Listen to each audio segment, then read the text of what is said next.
नमस्कार साथियों, हिंदी नेटशाला चैनल में आप सभी का पुनः हार्दिक अभिनंदन है।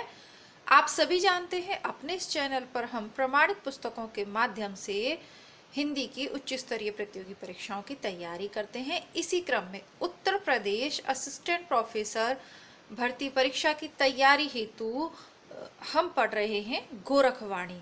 गोरखवाणी के 2 वीडियोस पूर्व में मैं इस पर चैनल पे अपलोड कर चुकी हूँ। आज हम 28वां नंबर का ये जो दोहा है इससे कक्षा को प्रारंभ करेंगे। बीच में से बहुत सारे दोहे छोड़ छोड़कर कुछ सेलेक्टेड दोहे आपके सिलेबस में हैं, तो जो हमारे सिलेबस में निर्धारित है वही हमें पढ़ना है। संपूर्ण गोरखवाणी हमें नहीं पढ़नी है। पीताम्बर बड़थवाल इसके संपादक हैं। देखते हैं आज का। भरया ते थीरम झल झलंती आधा, सिंधे सिंध मिलिया रे अवधु बोलिया अरु लाधा। तो आपने कहावत सुनी होगी, अध जल गगरी छलकत जाए, जो अद्भुत होता चना बाजे घना। बस वही भाव है। भरयाते थीरम, थीरम अर्थात स्थिर गंभीर। भरयाते थीरम, जो ज्ञान से परिपूर्ण है वह तो कैसे हैं? स्थिर हैं। उनका मन कैसा है? स्थिर है। वो कैसे हैं? गंभीर हैं, क्योंकि वो ज्ञान से भरे हुए हैं। झल झलंती आधा, और जो आधे हैं जिनका ज्ञान अभी परिपक्व नहीं हुआ, जिन्होंने सिद्धावस्था को प्राप्त नहीं किया, वो इधर उधर छलकते रहते हैं, यानी कि व्यर्थ में ही ज्ञान का अपने ज्ञान को बांटते रहते हैं, प्रचार प्रसार करते रहते हैं। सिंधे सिंध मिलियारे, जब एक सिद्ध दूसरे सिद्ध से मिले तब ही अवधु बोलिया, अवधु बोलते हैं अरुलाभा, कि जब एक सिद्ध दूसरे से मिले तभी बोलना चाहिए, और लाधा यानी लाभ को प्राप्त करना चाहिए। यानी कि जो अधजल गगरी है, जो अध कचरे ज्ञान वाले हैं, वो अपने ज्ञान का बखान बहुत ज़्यादा करते हैं, उससे कोई लाभ नहीं होता साधक को। जब एक सिद्ध व्यक्ति दूसरे सिद्धि व्यक्ति से मिलता है तब ज्ञान चर्चा होती है, और उसी से ही वास्तविक लाभ मिलता है। संतों की संगति से जब 2 संत मिलते हैं, उनमें जो वार्तालाप होता है उससे ही वास्तव में ज्ञान प्राप्त होता है। अब ये आपका 28वें नंबर का दोहा हो गया। अब 30वें नंबर का देखते हैं। स्वामी बन संडी जाऊं तो शुद्ध्या व्यापे। यहाँ जो सेवक है वह अपने गुरु से पूछ रहा है कि हे स्वामी, यदि मैं बनखंडी में जाऊं, यदि मैं वन क्षेत्र में जाऊं तो मुझे शुद्ध्या व्यापे, यानी मुझे क्षुधा भूख व्यापती है, यानी लगती है। नगरी जाऊं तो माया, यदि मैं नगरी में जाऊं, यदि किसी नगर में प्रवेश करूं तो वहां माया का प्रभाव है। कहते हैं ना, वन में जाके तपस्या करो, लेकिन वन में खाने पीने का साधन तो है नहीं। मान लीजिए कोई ऐसा वन है जहाँ उर्वरा भूमि है, तो वहां तो फल फ्रूट्स मिल जाएंगे, लेकिन वैसे तो वनखंड में कुछ मिलता नहीं है, तो भूख व्याप्ति। और नगर में जाऊं तो इतने संसाधन है, इतनी सजावट है कि माया मुझे घेर लेती है। भरी भरी साऊं तो बिंदु व्यापे, भरी भरी साऊं तो बिंदु व्यापे। अगर मैं भर भर के खाऊं, अगर भूख वन में रहूं तो भूख व्याप्ति, और मैं भर भर पेट खाऊं तो मुझे बिंदु व्यापे, यानी काम वासना मेरी। बिंदु का तात्पर्य यहाँ सर्वत्र आप लीजिएगा शुक्राणु से, तो मुझे बिंदु व्यापे, तो मेरी काम वासना बढ़ती है। क्योंकि अधिक खाने से क्या होता है कि इंद्रियों की वासना जागृत हो जाती है, तो शुक्र के बढ़ने से काम वासना मुझे व्याप्ति है। क्यों सीजती जल बिंद की काया, ये गुरुदेव, ये मुझे ये जल बिंदु से जो बनी हुई मेरी काया है वो मुझे क्यों सताती है।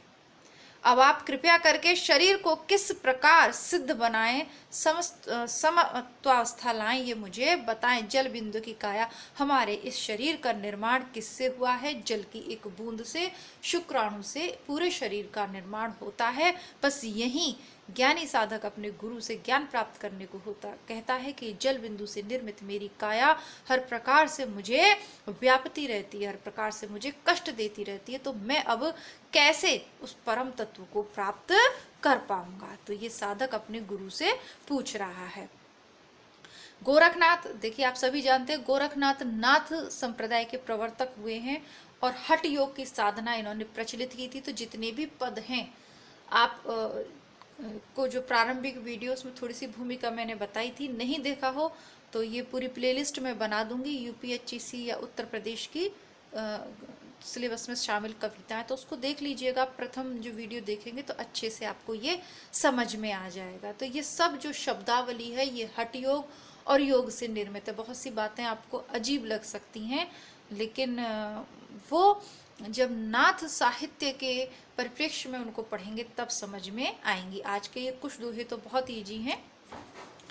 अवधू आहारा तोड़ो। अब गुरु क्या कह रहे हैं कि हे अवधूत, आहार को तोड़ो, निद्रा मोड़ो, यानी आहार को कम करो, मित कहते हैं ना, कम अल्प खाने वाले बनो, है ना, और निद्रा को मोड़ो, अर्थात निद्रा आए तो उसको जीतो, अपनी निद्रा को जीतो।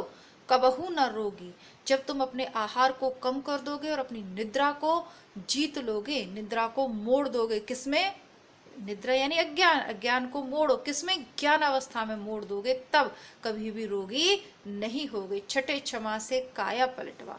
छठे क्षमा से साल में 2 बार काया को पलट सकते हो। जो को बिरला विजोगी, ऐसा कोई विरला योगी ही कर सकता। अब छठे क्षमा से काया पलटना क्या होता है, ये पूरी एक योग की शब्दावली है, ठीक है। यानी कि कभी कभार, सरल अर्थ, बहुत सरल अर्थ, हालांकि इसका बहुत संकुचित अर्थ मैं आपको बता रही हूँ। इसका विस्तृत अर्थ है कि कभी कभार आपका मन किया तो भी, मतलब साल में 1 आध बार ही आप अपनी काया को पलट सकते हैं, वरना नियम पूर्वक आप चलिए। आहार को कम करिए, निद्रा को जीत लीजिए, बहुत कम कर दीजिए निद्रा को। हमेशा सिद्धावस्था प्राणायाम की, ध्यान की अवस्था में रहिए, तब और कभी कभी आपका, मतलब कभी कभार उस काया को पलटिए। ऐसा कोई सिद्ध योगी ही कर सकता है, क्योंकि इतनी सिद्धावस्था, इतना गहन प्राणायाम और ये सब करना सबके लिए संभव ही नहीं है। अति आहार यंद्री बल करे, ना से ज्ञान मैथुन चित्त धरे। क्या होता है अतिहार, अति आहार, अधिक खाने से क्या होता है? इंद्रियों का बल बढ़ जाता है। आप अच्छे अच्छे भोग पदार्थ खाओगे तो क्या होगा? जब भोग्य पदार्थ हम अधिक खाते हैं, तामसी और राजसी जब प्रकार का भोजन करेंगे तो तामसी और राजसी गुण बढ़ेगा, वो प्रवृत्तियां बढ़ जाएंगी। बल करे, इंद्रिय बल करे, ना से ज्ञान, ज्ञान का नाश हो जाएगा। यानी जितना भी योग के द्वारा आपने ज्ञान प्राप्त किया है, जितना आप ज्ञान की तरफ बढ़े, सबका नाश हो जाएगा। मैथुन चित्त धरे, और काम वासना आपके चित्त पर हावी हो जाएगी। व्यापे नियंद्रा झपे काल, और निद्रा आपके ऊपर आपको व्यापने लग जाएगी, आपको सताने लग जाएगी। झंपे काल, और काल आपको ढक लेगा। ताके हृदय सदा जंजाल, जो ऐसा करेगा अधिक आहार, तो उसके हमेशा, उसके जीवन में, उसके हृदय में हमेशा जंजाल बना रहेगा। किधर जाऊं, क्या करूं, वापस लौटूं कि साधना को आगे बढ़ाऊं, कौन सा मार्ग सही है, कौन सा गलत है, कैसे परम तत्व को प्राप्त करूं, कैसे अनहद मेरे अंदर पड़े, कैसे अपने ब्रह्मरंध्र को जागृत करूं, कैसे करूं, ये सब जंजालों में वो फंस जाएगा। दुनिया की तरफ जाऊं या अपना जो सिद्धावस्था है उसकी ओर बढ़ूं, ये सब जंजाल उसके जीवन में व्याप्त हो जाएंगे। ये तो इजी ही है। आगे देखते हैं। अमरा निर्मल पाप न पुनी, सतरज विवरंजित सुनी, सोहा हंसा सुमरे सबदती ही परमारथ अनंत सिंध। जो अमर है, निर्मल है, जिसे पाप और पुण्य का फर्क नहीं पड़ता, जिसे पाप या पुण्य से कोई फर्क नहीं पड़ता, सत रज ये गुण उसको नहीं रंजित करते, या ये कहिए कि जो त्रिगुणातीत है, सत रज तम, तीनों गुणों के प्रभाव से मुक्त है। वो हंसा, वही हंस स्वरूप व्यक्ति, सुमरे शब्द, जो नाम स्मरण करता रहता है, तिहि परमारथ, उसी का अनंत प्रकार से परमारथ सिंध सिद्ध होता है। जो अमरता के भाव से युक्त हो के, यानी आत्मा तो अमर अजर अमर है, निर्मल है, जिसका मन मतलब दुनियादारी में देखता तो रहता है दुनियादारी को, लेकिन उसमें उलझता नहीं है, निश्चल बना रहता है, पाप और पुण्य से दूर रहकर, सत रज तम तीनों गुणों के प्रभाव से मुक्त होकर, जो हंस, जो मन नित्य प्रति नाम का सुमिरन करता रहता है वही अनंत सिद्धियों को प्राप्त करता है। तही परमार्थ, और परमार्थ के लिए वही परमार्थ है, यह कह लिए वही परमार्थी है, या परमार्थ के लिए अनंत सिद्धियों को प्राप्त कर लेता है, या अनंत सिद्धावस्था को वो प्राप्त कर लेता है। अवधू दम को गहिबा उन्मनी रहीबा, ज्यों बाजवा अनहद तूर, गगन मंडल में तेज चमके चंद नहीं तहां सूर। अवधू दमे को गहिबा, दम यानी इंद्रियां, जो अपनी इंद्रियों का दमन करता है। हे अवधूत, अपनी इंद्रियों के दमन करने के बाद, यानी जितेंद्रिय होने पर, इंद्रियों को जीतने के बाद, गही उन्मनी रहीबा। उन्मनी शब्द यहाँ आपका जो उन्मुना मन है उससे नहीं है, उन्मन शब्द का योग में एक विशेष शब्द है, इसकी एक विशेष प्रवृत्ति है। अब क्योंकि वो जो गोरखवाणी की अन्य जो इस तरीके के दो हैं सिलेबस में नहीं है जहाँ उन्मन का विशेष महत्व है, तो हमारे एक ही है, इसलिए बहुत गहराई में नहीं जाएंगे।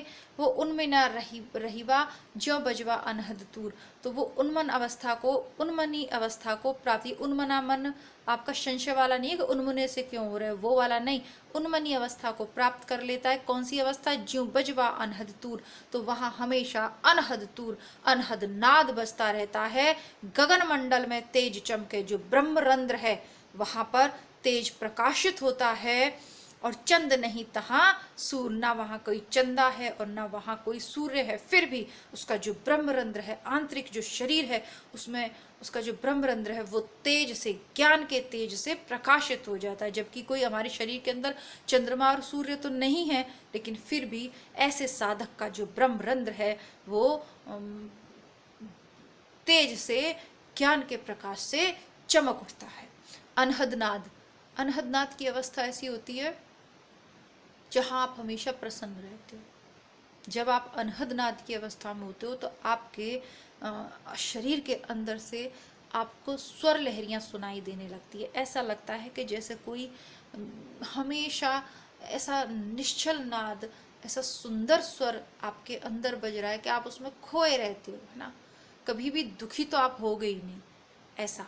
और वर्तमान में फिर मैं उदाहरण देना चाहूँगी तो प्रेमानंद महाराज जो वृंदावन के संत हैं इस समय, आप उनको देख सकते हो, वो सिद्ध अवस्था को प्राप्ति योगी है ना। आप कुछ भी उनसे पूछ लो, कहीं से भी पूछ लो, और आधुनिक उसमें है ना, बाबा जी ऐसी ऐसी बातें बताते हैं ना, ऐसे कर दो, 2 नींबू धर लो, 4 नींबू कर दो, यहाँ 2 लौंग इलायची रख दो, करोड़पति बन जाओगे, पलान ये वो।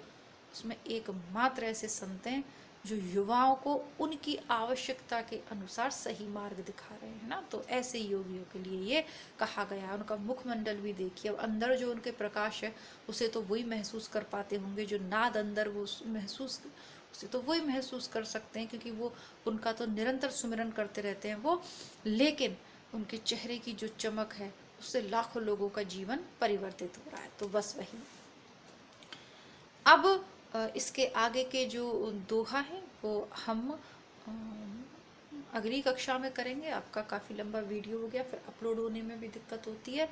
और आप लोगों को क्या करना है, लाइक, सब्सक्राइब, शेयर, ये सारी बातें तो आप लोग जानते हैं। आपको अच्छा लगे तो लाइक, शेयर, सब्सक्राइब कर दीजिएगा। नहीं भी अच्छा लगे, चैनल पे आए हैं, प्लेलिस्ट ज़रूर चेक करिए। आपकी परीक्षा उपयोगी बुक्स, नोट्स, प्रैक्टिस सेट्स, पुराने पेपर, बहुत कुछ इस चैनल की प्लेलिस्ट में, तो कृपया करके चेक ज़रूर करें। कुछ इम्पोर्टेंट लिंक्स थोड़े बहुत आपके डिस्क्रिप्शन बॉक्स में मैं दे दूंगी, बाकी आप प्लेलिस्ट चेक करें। तो डिस्क्रिप्शन बॉक्स से आप डायरेक्ट भी जा सकते हैं लिंक पे क्लिक करके। धन्यवाद।